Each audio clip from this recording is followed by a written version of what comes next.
আল্লাহু লা ইলাহা ইল্লা হুয়াল হাইয়ুল কাইয়্যুম। আল্লাহ রাব্বুল আলামিন আয়াতুল কুরসির প্রথম অংশের ভিতরে আল্লাহ তাআলা তার নাম দিয়েছেন আল্লাহ। কি দিয়েছেন? আল্লাহ রাব্বুল আলামিন তার আল্লাহ নামটা দিয়েছেন। আল্লাহ রাব্বুল আলামিন বলেন, আমি আল্লাহ কেন আয়াতুল কুরসির শুরুর ভিতরে আমি আল্লাহর নামটা দিলাম? বান্দারা তোমরা ভালো করে শুনে নাও। আমি আল্লাহ রাব্বুল আলামিনের অনেকগুলো নাম রয়েছে।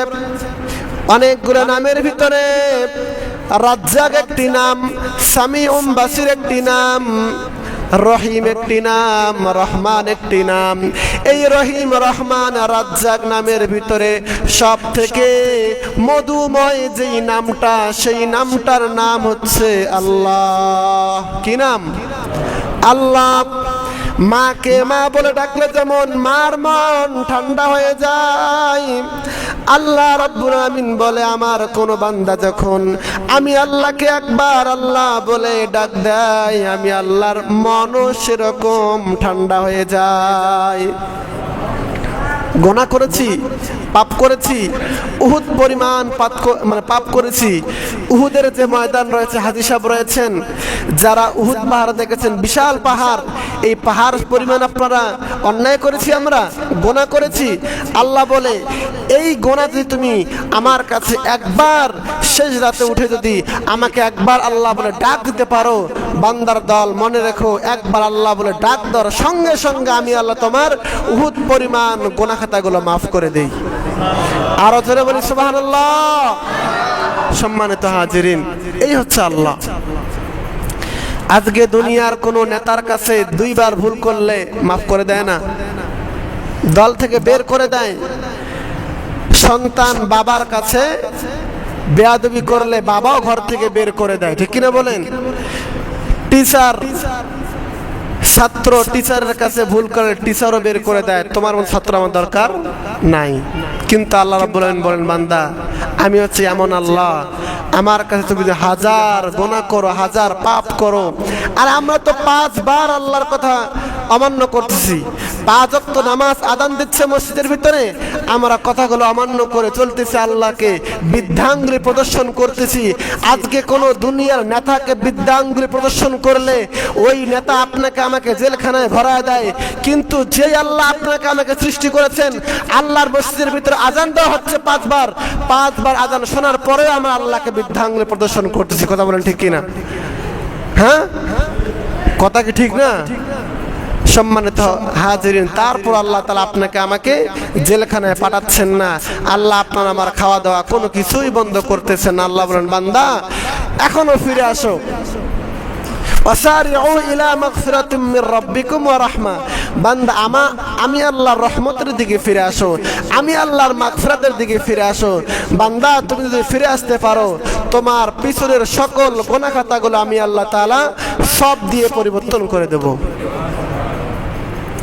সম্মানিত হাজিরিন, আয়াতুল কুরসির শুরুতে আল্লাহ রাব্বুল আলামিন আল্লাহ নাম দিয়ে শুরু করলেন। এরপর আল্লাহ রাব্বুল আলামিন বলেন, লা ইলাহা ইল্লাহু।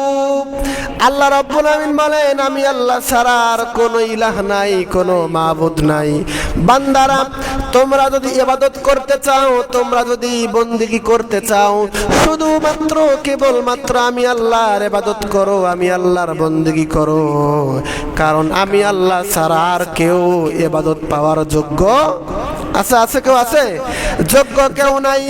আল্লাহ রাব্বুল আলামিন সেজন্য বনি ইসরাঈল সূরার ভিতরে বলে দিয়েছেন, ওয়া ক্বাদা রাব্বুকা আল্লা তা'বুদু ইল্লা ইয়া, ইলা আখির আয়াত। আল্লাহ বলে, আমি আল্লাহ ফয়সালা দিলাম, আমি আল্লাহ তোমাদেরকে এ বান্দার দল ফয়সালা দিলাম, আমি আল্লাহর ইবাদত ছাড়া আর কারো ইবাদত করা যাবে না। আমি আল্লাহ রাব্বুল আলামিন তোমাদের রব ছাড়া আর কাউকে রব হিসেবে মানা যাবে? যদি পৃথিবীর ভিতরে 2 জন রব থাকতো, তাহলে পৃথিবীটা কি টিকে থাকতো? হ্যাঁ, ভালো করে বুঝবেন, কোনো রাজনৈতিক বিষয় বলতেছি না এখানে, শুধু বোঝার জন্য বলতেছি, এক্সাম্পল দিচ্ছি। দুনিয়ার ভিতরে একটা আছে সরকারি দল আর একটা আছে বিরোধী দল। এই দুই দল থাকার কারণে গ্যামজাম আছে না নাই? সরকারি দল সব সময় সে তার দলের পক্ষেই টানে, ঠিক কি না? আর বিরোধী দল সে সব সময় বিরোধিতা করে, ঠিক কি না বলেন? তো আল্লাহ যদি দুইজন থাকতো তাহলে এই সাত আসমান সাত জমিন টিকে থাকতো দুনিয়ার ভিতরে? আল্লাহ তাআলা কুরআনুল কারীমের ভিতরে তাও বলে দিয়েছেন, লাউ কানা ফীহিমা আলিয়াতুন ইল্লাল্লাহু লাফাসাদাতা ফাসুবহানাল্লাহি রাব্বিল আরশি আম্মা ইয়াসিফুন।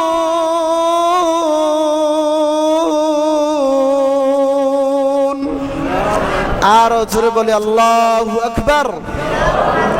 আল্লাহ বলে, দুনিয়ার বান্দারা, এই পৃথিবীর মধ্যে যদি দুইজন রব থাকতো, একজন রব আসমানে থাকতো আর একজন রব যদি এই দুনিয়ার ভিতরে থাকতো, তাহলে আসমানের রব চাইতো দুনিয়ার ভিতরে আজকে বৃষ্টি দেব, আর যে জমিনের রব থাকতো সে চাইতো আজকে আমি দুনিয়ার ভিতরে বৃষ্টি নেব না। তাহলে বান্দারা শুনে নাও, দুই রবের ভিতরে ঝগড়া লেগে যাইতো, আর ঝগড়া লাগলে সাত আসমান সাত জমিন ধ্বংস হয়ে যাইতো, ঠিক কিনা বলেন? সেই জন্য আল্লাহ কয়জন? সবাই বলেন আল্লাহ কয়জন? আল্লাহকে যারা আমরা এক হিসেবে মানি তাদের ভিতরে ঈমান ঢেলে দিয়েছেন কে? আল্লাহ রাব্বুল আলামিন ঈমান ঢেলে দিয়েছেন। সেই জন্য আল্লাহ বলেন, কুল হুয়াল্লাহু আহাদ আল্লাহুস সামাদ লাম ইয়ালিদ ওয়া লাম ইউলাদ ওয়া লাম ইয়াকুল লাহু কুফুয়ান আহাদ। আল্লাহ বলে, হে নবী আপনি বলেন, কুল হুয়াল্লাহু আহাদ, আমি আল্লাহ এক, আমি আল্লাহর কোনো ছেলে নাই, আমি আল্লাহর কোনো মেয়ে নাই, আমি আল্লাহ কাউকে জন্ম দেই নাই, আবার আমি আল্লাহ কারো থেকে জন্ম নেই নাই, আমি আল্লাহ হচ্ছি এক। আল্লাহ রাব্বুল আমিন এক দেখেই সেজন্য আল্লাহ বলে দিয়েছেন, লা ইলাহা ইল্লাহু, এক আল্লাহ, আমি আল্লাহ, আল্লাহ ছাড়া আর কোনো মাবুদ নাই। আল্লাহ রাব্বুল আমিন বলেন, আমি আল্লাহ এক। কিন্তু কাফের বেঈমানেরা এই আল্লাহকে এক আল্লাহকে মানতো না, বিশ্বাস করতো না। হযরত আবু হানিফা রাহমাতুল্লাহি আলাইহির জামানায় কিছু সংখ্যক নাস্তিক বেঈমানেরা বলতে শুরু করলো, আল্লাহ কখনো এক হতে পারে না, আল্লাহ হচ্ছেন অনেকগুলো আল্লাহ রয়েছে। ইমাম আবু হানিফা রাহমাতুল্লাহি আলাইহি নু'মান ইবনে সাবিত ওনার কাছে এই খবর চলে গেল। আর ওইদিকে কাফের বেঈমানেরা বলল, যদি নু'মান ইবনে সাবিত আল্লাহকে এক হিসাবে, আল্লাহ যে একজন আছে উনি যদি প্রমাণ করতে পারে, তাহলে আমরা সকলেই তার ধর্মে চলে যাব, মুসলমান হয়ে যাব।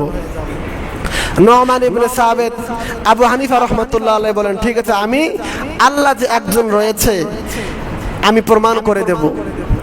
অমুক দিন অমুক জায়গার ভিতরে খোলা মাঠের ভিতরে বাহাস করব। একদিকে কাফের বেঈমানরা বসবে, আরেকদিকে মুসলমানের পক্ষ হয়ে আমি আল্লাহকে প্রমাণ করব যে আল্লাহ রাব্বুল আমিন একজন আছেন।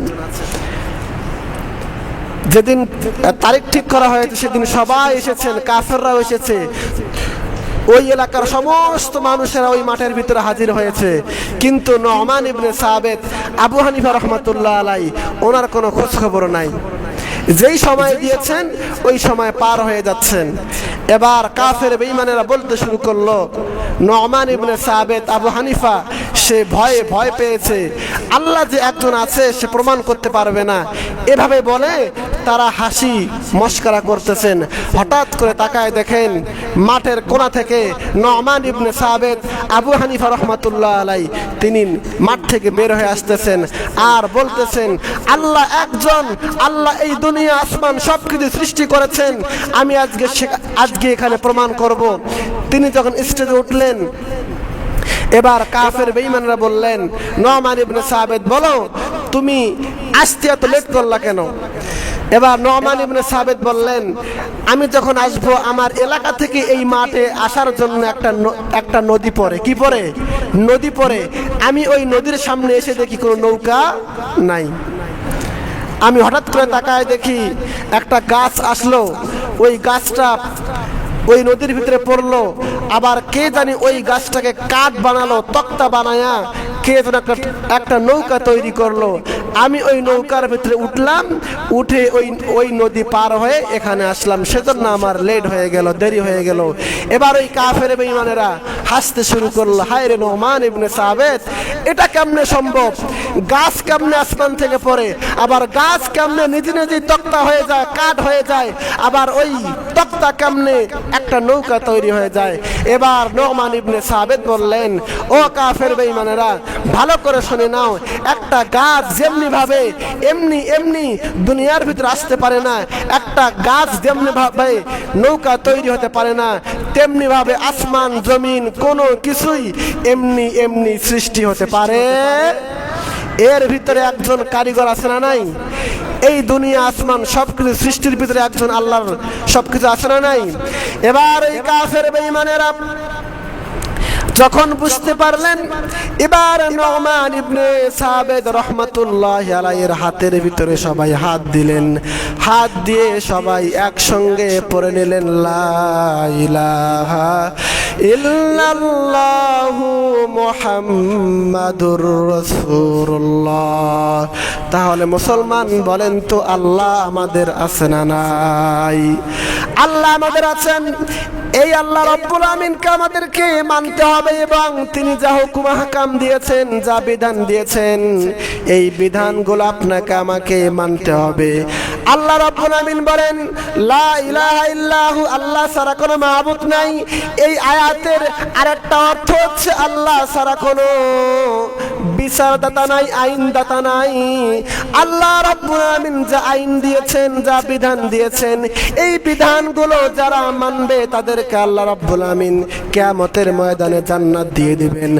আর আল্লাহ রাব্বুল আমিনের আইন যারা মানবে না, বিচার যারা মানবে না, আল্লাহ রাব্বুল আমিন বলে দিয়েছেন, ওয়া মান লাম ইয়াহকুম বিমা আনজালাল্লাহু ফাউলাইকা হুমুল কাফিরুন ফাউলাইকা হুমুজ জালিমুন ফাউলাইকা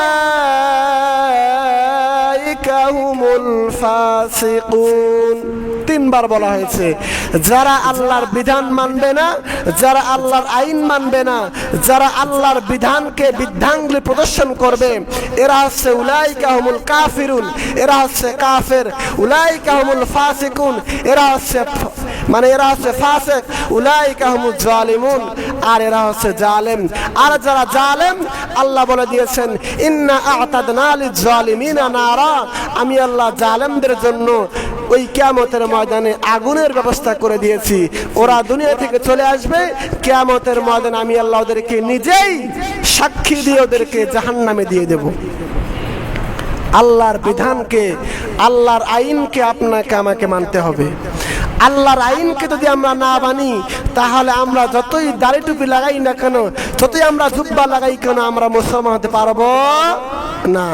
আল্লাহর আইন আপনাকে আমাকে মানতেই হবে, আপনার বুঝে আসুক আর না আসুক। আল্লাহ বলে দিয়েছেন, আফাতুমিনুনা বিবাদিল কিতাবি ওয়া তাকফুরুনা বিবাদ, তুমি কোরআনের অর্ধেক মানবা আর অর্ধেক মানবা না, তুমি কি মুসলমান? না না, আপনাকে আমাকে এই কোরআনুল কারীমের সবটুকুই মানতে হবে। আল্লাহ তাআলা যা দিয়েছেন সব কিছুই মানতে হবে, ঠিক কিনা বলেন? যদি আপনি আমি মানি, তাহলে আল্লাহ আপনাকে আমাকে মুসলমান হিসেবে সার্টিফিকেট দিবেন। সম্মানিত হাজিরিন, এবার আসেন আল হাই আল কাইয়ুম। আল্লাহ হওয়ার জন্য দুইটা শর্ত লাগে। এক নাম্বার শর্ত হচ্ছে আল কাইয়ুম। যারা আজকে ক্ষমতার চেয়ারে বসে, যারা আজকে ক্ষমতায় বসে আল্লাহর মতো ভাবেন, নিজেকে রবের মতো দাবি করেন, এই চেয়ার আপনাকে আমাকে দিয়েছেন কে? আজকে এই সম্মানের চেয়ারে আমি বসেছি, এখানে আমার কোনো কৃতিত্ব নাই। আল্লাহ রাব্বুল আমিন দয়া করে, মায়া করে আমাকে এই সম্মানের চেয়ারে বসিয়েছেন। আল্লাহ যদি বেজার হয়ে যায়, লাথি মেরে আমাকে এই সম্মানের চেয়ার থেকে উঠাতে পারেন কি পারেন না? হ্যাঁ পারেন কি পারেন না? পারেন। সেজন্য আল্লাহ বলেন, এ দুনিয়ার বান্দারা, আমি আল্লাহ রাব্বুল আমিন তোমাকে সম্মানের চেয়ার দিয়েছি। আর আমি আল্লাহ এই জন্য তোমাকে দিয়েছি কারণ আমি আল্লাহ হচ্ছি আল হাই আল কাইয়ুম। আল্লাহ রাব্বুল আমিন বলেন আল কাইয়ুম মানে হচ্ছে চিরস্থায়ী, যার কোনো মৃত্যু নাই, যার কোনো ক্ষয় নাই, যার কোনো লয় নাই। আমাদের ক্ষয় আছে না নাই? আমাদের মৃত্যু হবে কি হবে না? আল্লাহ রাব্বুল আমিন বলেন কুল্লু মান আলাইহা ফানি ওয়া ইয়াবকা ওয়াজহু রাব্বিকা যুল জালালি ওয়াল ইকরাম। আল্লাহ বলে কিয়ামতের আগে আগে এই পৃথিবীর ময়দানে কোনো কিছুই থাকবে না, সব কিছুই ধ্বংস হয়ে যাবে।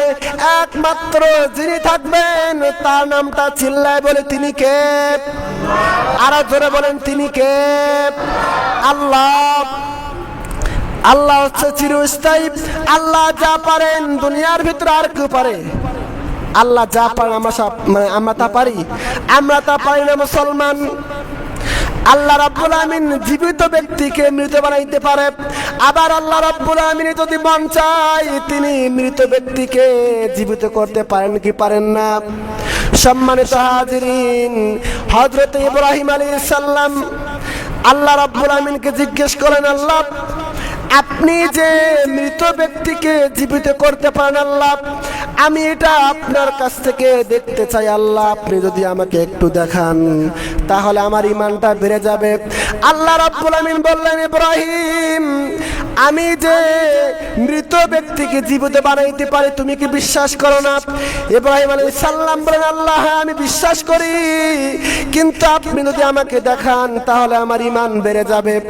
সম্মানিত হাজিরিন, আল্লাহ রাব্বুল আমিন এবার বললেন ফাখুস আরবাআতাম মিনাত তাইল। আল্লাহ রাব্বুল আমিন বলেন, ইব্রাহিম তুমি 4টা পাখিকে নিয়ে আসো, পাখির বাচ্চাকে নিয়ে আসো। হযরত ইব্রাহিম আলাইহিস সালাম কাকের বাচ্চাকে নিয়ে আসলেন, কবুতরের বাচ্চাকে নিয়ে আসলেন, মোরগের বাচ্চাকে নিয়ে আসলেন, কবুতরের বাচ্চাকে নিয়ে আসলেন, 4টা প্রাণীর বাচ্চাকে নিয়ে আসলেন।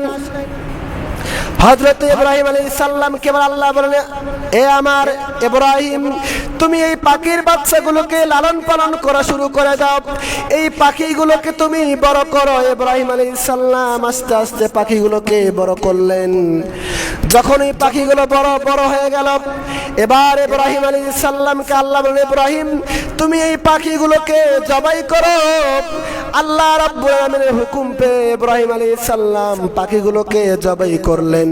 এবার আল্লাহ বললেন, ইব্রাহিম এই পাখিগুলোকে তুমি 4 ভাগ করো, এই পাখির হাড়গুলো আলাদা করো, এই পাখির চামড়াগুলোকে আলাদা করো, এই পাখির মাংসগুলোকে আলাদা করো, এই পাখির পশমগুলোকে তুমি আলাদা করো। 4 ভাগ করে 4টা ভাগকে তুমি 4টা পাহাড়ের ভিতরে ফেলে দিয়ে আসো। ইব্রাহিম আলাইহিস সালাম 4টা ভাগ করে 4টা পাহাড়ের ভিতরে এই পাখির অংশগুলো দিয়ে আসলেন, ফেলাই দিয়ে আসলেন। এবার আল্লাহ বলেন, ইব্রাহিম তুমি এই পাখিগুলোকে নাম ধরে ডাক দাও। এবার ইব্রাহিম আলাইহিস সালাম কাককে ডাক দিলেন কাক, ময়ূরকে ডাক দিলেন ময়ূর। এভাবে 4টা প্রাণীকে ডাক দেওয়ার সঙ্গে সঙ্গে এই 4টা প্রাণী জীবিত হয়ে ইব্রাহিম আলাইহিস সালামের পায়ের কাছে এসে হাজির হয়েছেন। এটাই হচ্ছে আল হাই আল কাইয়ুম। দুনিয়ার মানুষ যা পারে, এই দুনিয়ার মানুষ যা পারেন না তা পারেন কে? দুনিয়ার মানুষ কোনো কিছু সৃষ্টি করতে পারেন না, পারেন কে? আল্লাহ পারেন। সেজন্য আল্লাহ বলেন আল্লাহ হওয়ার জন্য 2টা গুণ লাগে। 1 নম্বর আছে আল হাই, 2 নম্বর আছে আল কাইয়ুম। আল হাই মানে চিরঞ্জীব, আল কাইয়ুম মানে চিরস্থায়ী। আল্লাহ বলে আমি আল্লাহ সব কিছুই পারি, সেজন্য আমি আল্লাহ আল্লাহ। ঠিক না বলেন? সম্মানিত হাজিরিন, আল্লাহ যে আপনাকে আমাকে সৃষ্টি করেছেন সেই মুনিবের কাছে আপনাকে আমাকে ফ্রি যেতে হবে কি হবে না? অবশ্যই যাইতে হবে। যাওয়ার আগে সামানটা তৈরি করেন। আল্লাহ রাব্বুল আমিনের যে হুকুম হাকামগুলো আছে এগুলো মানার আল্লাহ আপনাকে আমাকে তৌফিক দান করেন। সকলে বলে আমিন। যারা সুন্নত পড়েন নেই পড়ে নেন।